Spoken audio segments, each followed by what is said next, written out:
మన గుంటూరుకి అల్లు అరవింద్ గారు రావడం చాలా చాలా సంతోషంగా ఉంది. ఎప్పుడో చిన్నప్పటి నుంచి వింటా ఉన్నాం. రామలింగయ్య గారు అంటే ఆ రోజు జోక్స్ ఏదైనా మంచి హాస్య నటులను చూడాలనుకుంటే మధ్యలో మేము బ్రహ్మానందం గారిని చూసేవాళ్ళం. కానీ ఆ వయసులో ఉన్నటువంటి వాళ్ళందరూ కూడా అల్లు రామలింగయ్య గారికి మంచి యాక్టర్ గా, అంతేకాకుండా ఇందాక కూడా చరిత్రలో ఒక యాక్టింగ్ ఫీల్డ్ లో ఉండి స్వాతంత్ర సమరయోధులుగా పనిచేసినటువంటి పరిస్థితులు ఉన్నాయి.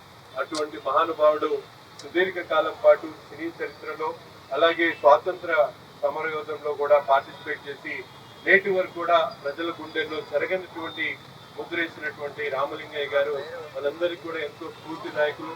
అటువంటి మహనీయుల స్ఫూర్తిని తీసుకొని తప్పకుండా రాబోయేటువంటి తరాలు కూడా ఒక మంచి ఆలోచనతో, ఒక మంచి సదుద్దేశంతో ప్రతి ఒక్కరు కూడా ముందుకు సాగాల్సినటువంటి అవసరం ఉందని, అలాగే గీతా ఆర్ట్ ద్వారా నూతన సినిమా అధ్యాయాన్ని శ్రీకారం చుట్టినటువంటి అల్లు అరవింద్ గారికి కూడా మనస్ఫూర్తిగా ధన్యవాదాలు తెలుస్తూ, మిత్రులు గుంటూరు నగరానికి ఒక వన్నె తెచ్చినటువంటి మా బాబీ గారికి కూడా ఈ సందర్భంగా ప్రత్యేకమైనటువంటి ధన్యవాదాలు తెలుస్తా ఉన్నా.